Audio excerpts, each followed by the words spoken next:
पूर्व मुख्यमंत्री आणि आता पंजाबचे प्रभारी माननीय श्री विजय रूपानीजी आपल्या या बैठकीला निरीक्षक म्हणून आले आहे. मी त्यांचं विधिमंडळ गटातर्फे आणि भारतीय जनता पार्टीच्या लाखो कार्यकर्त्यांतर्फे त्यांचं अभिनंदन करतो.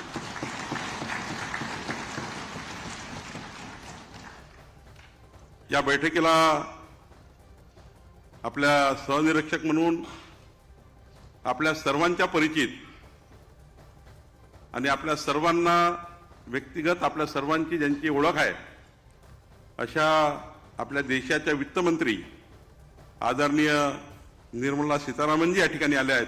त्यांचंही मी मनापासून विधिमंडळ गटातर्फे आणि भारतीय जनता पार्टीतर्फे स्वागत करतो.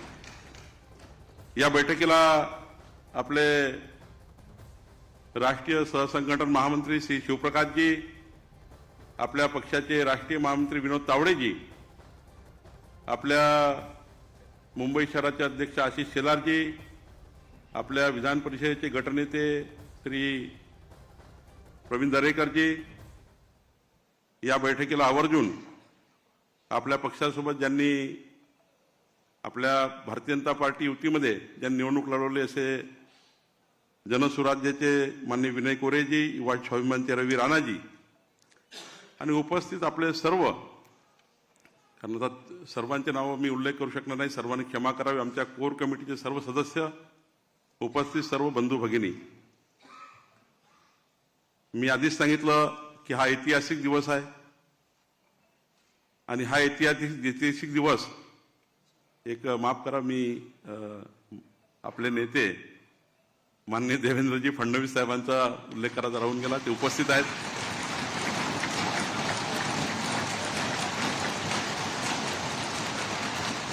खाली असल्यामुळे वर नाव घेतलं.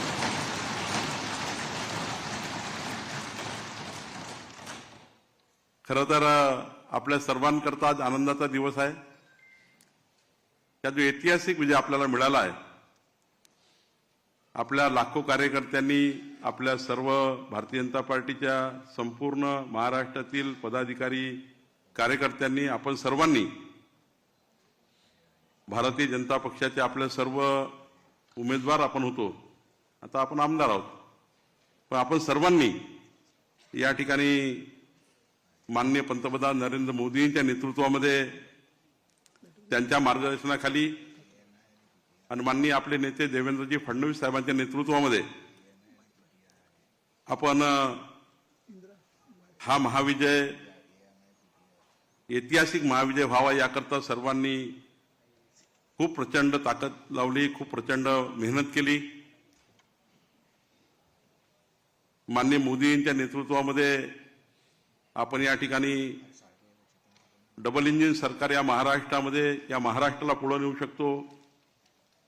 महाराष्ट्र हा देशातलं सर्वोत्तम राज्य होऊ शकतं आणि हे जनतेला, मतदारांना पोहोचवण्याकरता आपण सर्वांनी काम केलं आणि जनतेने आपल्याला भरभरून यश दिलं.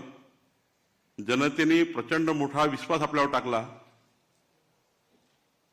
आपले महायुतीचे मुख्यमंत्री एकनाथ शिंदेजी आणि राष्ट्रवादी काँग्रेस पक्षाचे अध्यक्ष माननीय अजित पवारजी आणि आपल्या महायुतीच्या सर्वच नेत्यांनी या ठिकाणी आपल्या महायुतीसोबत ही निवडणूक लढली. खरं तर यावेळी जास्त भाषणाचा स्कोप नाही आहे, पण या महाराष्ट्राच्या 14 कोटी जनतेचा आपण आभार मानलं पाहिजे की जनतेने भारतीय जनता पार्टी आणि महायुतीवर विश्वास त्या ठिकाणी टाकला. आणि आपल्याकरता आनंदाची गोष्ट आहे की आपण 149 सीट भारतीय जनता पार्टी म्हणून लढवल्या. आपल्याला आतापर्यंत भारतीय जनता पार्टीच्या प्रवासात आणि इतिहासातलं सर्वात मोठं यश म्हणजे 132 सीट आपल्या निवडून आल्या.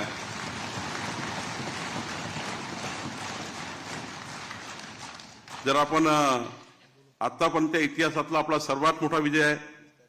शिवसेनेच्या आपल्या 57 सीट निवडून आल्या, राष्ट्रवादीच्या 41 आल्या आणि आपल्याला 7 अपक्ष आमदारांनी शिवसेनेला आणि आपल्याला असं म्हणून पाठिंबा मिळाला.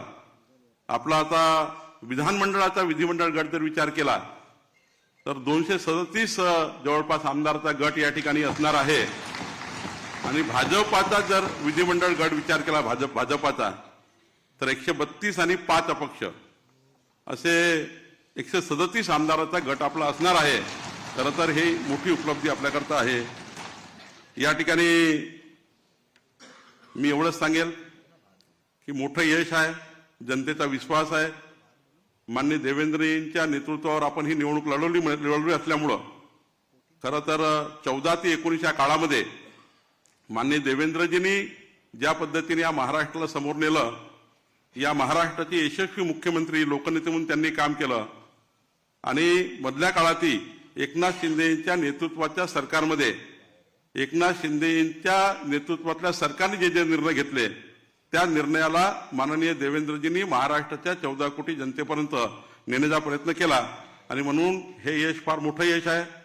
आपल्याला या बैठकीत नंतर आपल्या ज्या बैठकी होतील त्यानंतर आपण आपला या जनादेशाचा पुढं कसं जाईल, या जनादेशानंतर आपल्याकडे ज्या अपेक्षा आहेत त्या कशा पूर्ण आपण करू यावर सविस्तर बोलू। पण मी या ठिकाणी एवढंच सांगेल, आज आपल्याकरता आणि या महाराष्ट्राकरता पुढचे 5 वर्ष ऐतिहासिक असणार आहे। महाराष्ट्राला देशातलं क्रमांक 1 राज्य करण्याकरता हा जनादेश आहे। या जनादेशामुळं आज संपूर्ण देशाचं आणि महाराष्ट्राचं लक्ष आपल्याकडे लागलं आहे। मी या ठिकाणी आपल्या सर्वांचं अभिनंदन करतो, महाराष्ट्राच्या 14 कोटी जनतेचं अभिनंदन करतो, भारतीय जनता पार्टीच्या 35 लाख कार्यकर्त्यांची मेहनत केली त्यांचे अभिनंदन करतो, माननीय एकनाथ शिंदे, अजितदादा पवार आणि महायुतीच्या सर्व नेत्याचे अभिनंदन करतो। आपल्या सर्वांना शुभेच्छा देतो।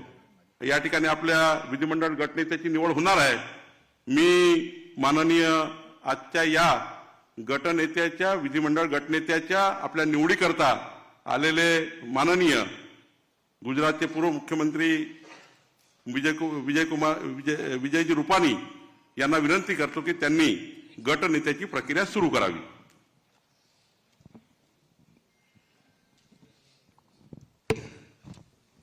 और महाराष्ट्र की सियासत से जुड़ी हुई ये इस वक्त की बहुत बड़ी खबर अब तक पहुंचा रही है। आप सबको मालूम ही है कि आज हमारी भारतीय जनता पार्टी की संसदीय दल की जो बैठक हुई है और उसमें नेता का चुनाव, नेता का चयन की आज हमने बैठक बुलाई है। तो ये चुनाव की प्रक्रिया को मैं आरंभ करता हूं। हमारी पार्टी लोकतांत्रिक पद्धति से काम करती है और सब हमारे विधायक उनकी इच्छा अनुसार हम हमारे संसदीय दल के नेता को चुनेंगे। स्वाभाविक है कि आप सबके जो वरिष्ठ लोग हैं वो कोई भी नाम का प्रस्ताव रख सकते हैं और बाद में जो जो प्रस्ताव आएंगे इसके आधार पर चुनाव की प्रक्रिया आगे बढ़ाएंगे और चुनाव करेंगे। तो आप में से जो वरिष्ठ लोग हैं कोई भी प्रस्ताव रख सकते हैं। अपना प्रस्ताव अपने को नहीं रखना है, दूसरा को प्रस्ताव रखने का मतलब यही है कि दूसरों का नाम का प्रस्ताव रखना है।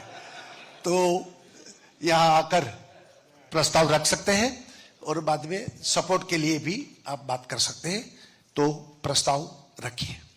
आइए दादा।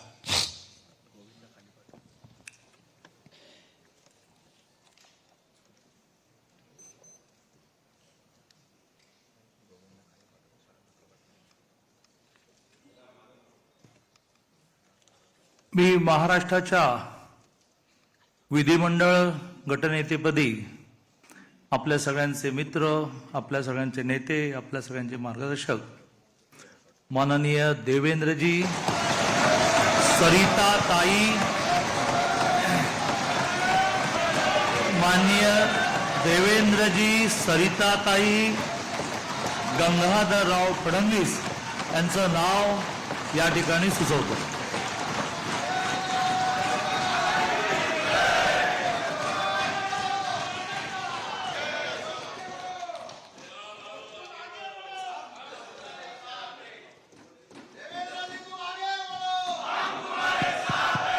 भारत माता की.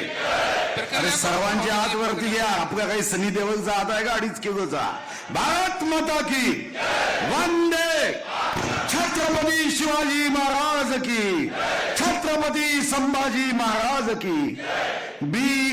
भारतीय जनता पार्टीच्या विधिमंडळ गटनेतेपदी छत्रपती शिवाजी महाराजांच्या विचारावर श्रद्धा ठेवून चालणारे शिवभक्त श्री देवेंद्र सरिताताई गंगाधरराव फडणवीस यांच्या नावाचा प्रस्ताव आपल्या समोर मांडतो.